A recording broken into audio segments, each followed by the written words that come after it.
not a very friendly hustler break where you're just assuring yourself that you make a ball and it's the wing ball on the breaker side of the table, and you're assuring yourself a shot, an easy shot on the one ball. But there's drawbacks to this, and some tournaments have outlawed this, and most remain in the middle where they'll only do something if your opponent goes and cries real hard about it. They might come over and warn you, and then the second time they'll kick you out if they catch you keep doing it. But like I was starting to say, there's drawbacks to it, and all the balls are down table because you didn't hit them hard enough to go up table. So that's a higher chance of balls getting tied up and having to break out clusters or being stuck playing a safety. It's not pattern racking. Pattern racking is a whole different story. This is a totally different animal.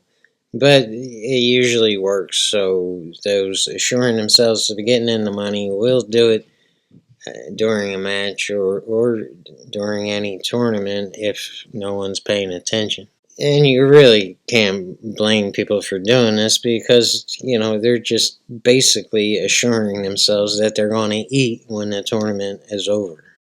Anyway, you should see the run out, and it should be relatively easy where you're not moving the cue ball too much during every shot, because the more you move the cue ball, the higher your chances of screwing something up. The only big question on this rack is what you're doing to get on the 3 ball. What you're doing with the 2. Are you coming over to this side of the 3 ball, which is not a bad idea, or are you just drawing back to shoot the 3 ball in this pocket here? Once you figure out that question, the rest of the rack should be easy.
I got a little bit on the right hand side of the 8 ball line. I could go up and back down table, but that's a long way, and you're taking a big chance of going long and screwing this up.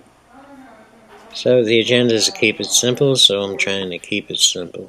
And I might wind up with a little bit of a tougher shot than I could have had, but that's okay, and it's a chance I'm willing to take.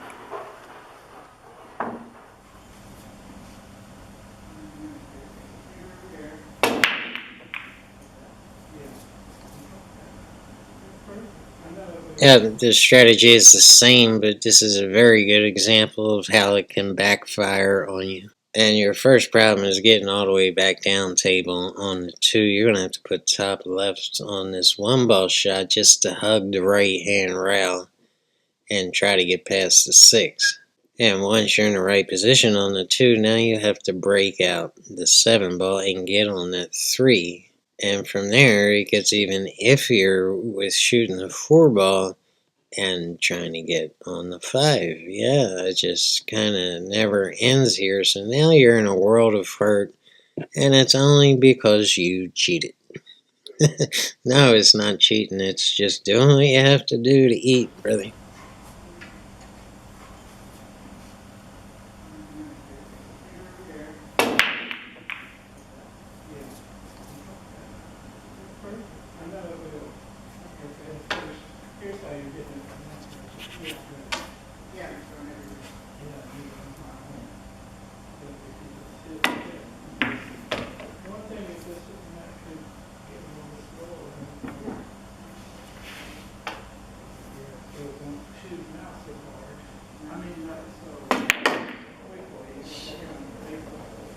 Here's a good example of how obstruction balls can really, really help you if you give it a little bit of thought.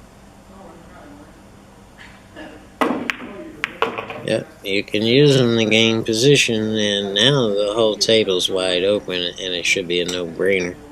But I wind up screwing up a little bit on getting on the 6 ball.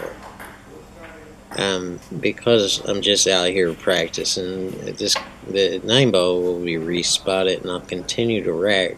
So when you do this and you're just out practicing and you're going to respot the 9, make sure you're going to have a good clear shot on the 5 ball. And here's where I screw up position on the 6. I wanted to stay on top of the 9 and 7 and just cut the 6 to get back on the 7, but hit it a little too hard, and yeah, and we can't see enough of the 6 to cut it in the bottom right, so it's you got to pull out all stops, and I'm a pretty good banker, and it's pretty much not a difficult bank, and that's it. The 7 does go by the 8. No, it doesn't. I gotta play a combination. So this rack here has everything in it, and it's kind of a desperate attempt to just get out of the rack and try to move on with your life. Let's see if I can get on the 9. Sort of taking my time and catching my breath.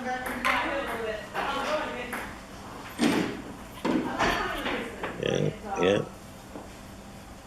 Trying to regroup here and see if I can get back on this 9. And I don't even do that right. I think I'm a little bit rattled here.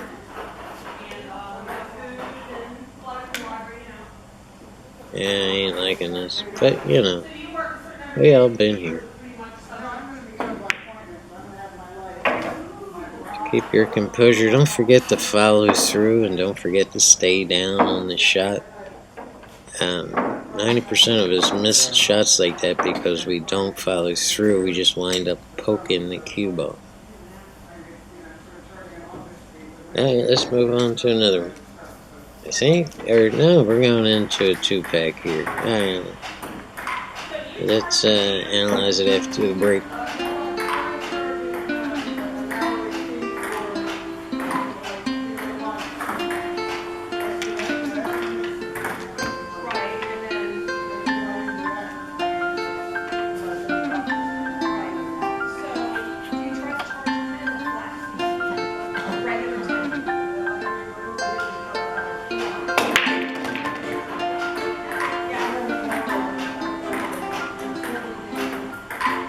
Oh, the cheating continues, but this time we're back to Easyville. There's no reason for even an above average player to not be able to run this out.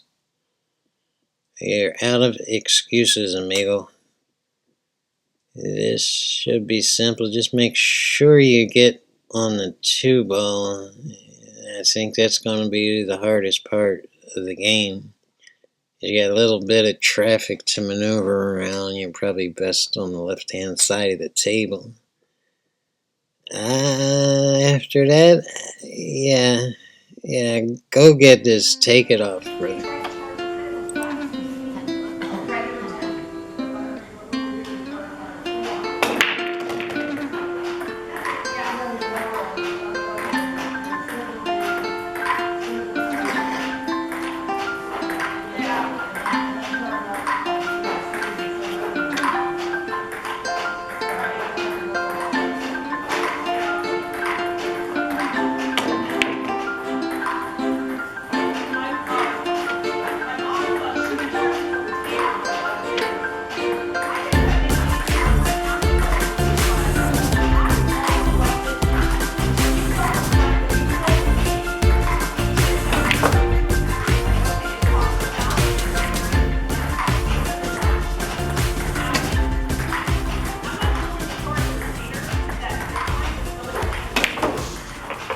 Oh, well, this is what happens when you shoot the 3 ball like a dummy.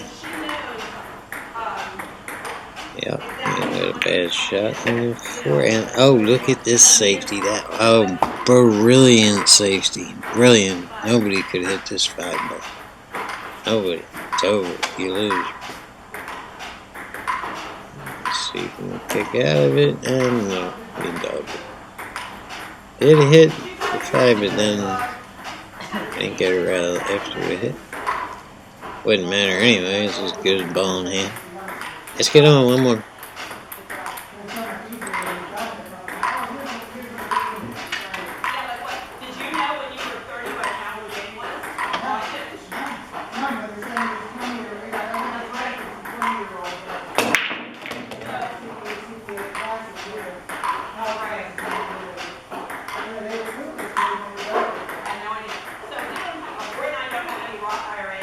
Well, that was almost a legal break, but not really. Anyway, the balls are way spread out now. You got a problem with the 4 and the 8.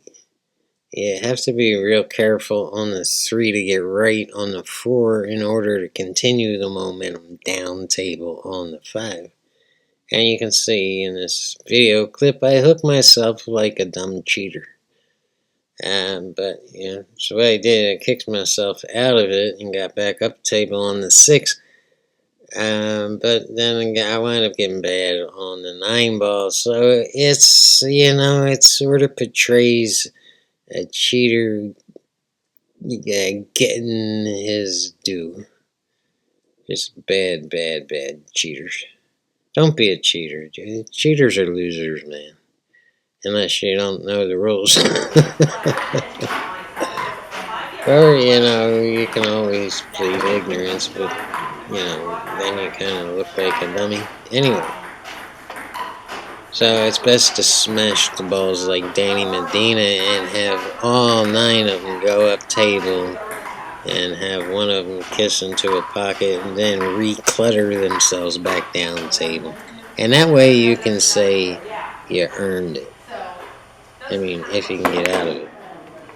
But yeah, here's a bad shot here. I get bad on the 4 ball. I could have put a little more top on this and been perfect on the 4, but I didn't. I came up short. And now I'm going left rail, right rail, and trying to spin it back down on the 5 ball, but I screwed that up. And I go left rail, right rail, and get behind the 9. That's what I deserve. And yeah, I'm getting frustrated here, but it's okay. I have tissues. It's all good. This is a pretty good kick here. And the cue ball can't do anything but go back up table on the 6. Yeah. So is it? I don't think it's cheating. It's more capitalizing and making things difficult on yourself. Trying to be a cheater. I'm a failed cheater.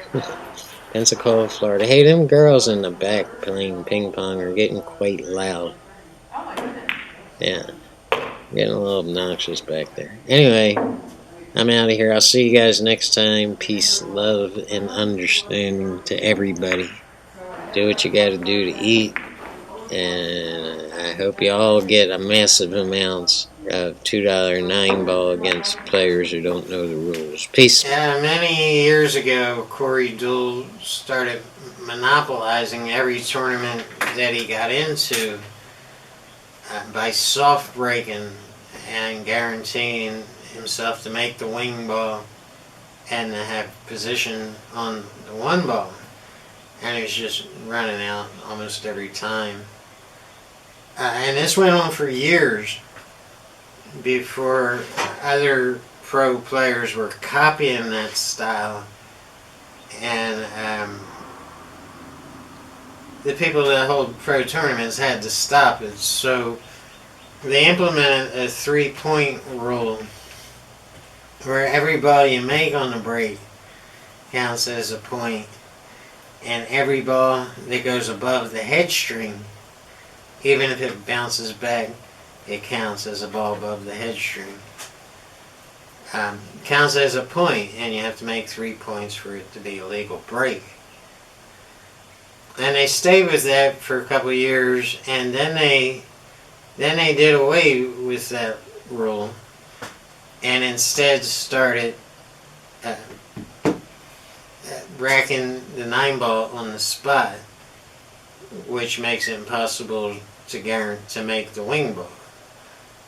And the only real way you can make a ball is to hit the rack hard.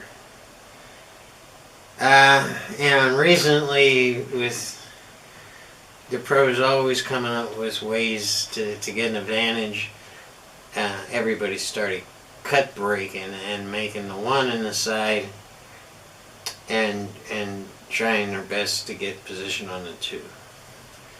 But the point is, the regional tournaments implemented, most of them, the regional and local tournaments, they implemented that same 3-point rule. But they did away with it too. The big problem they had was, they still have, is that they didn't put the 9-ball on the spot. So you can just go back to soft breaking and playing a Corey dual method. And usually nobody will say anything about anything, and nobody will try to stop it until your opponent protests what you're doing. And then they'll come over and they'll slap you on the wrist and they'll warn you that if you continue to do it, they're going to throw you out. So that's how they handle it. And a lot of them just don't know about any of this and just keep playing the old-fashioned way. So my best advice is to know the rules before you start playing in a tournament. And you know, that's where we're at. So do with it as you will. It's not cheating if it's not against the rules. Okay, you with me? Peace.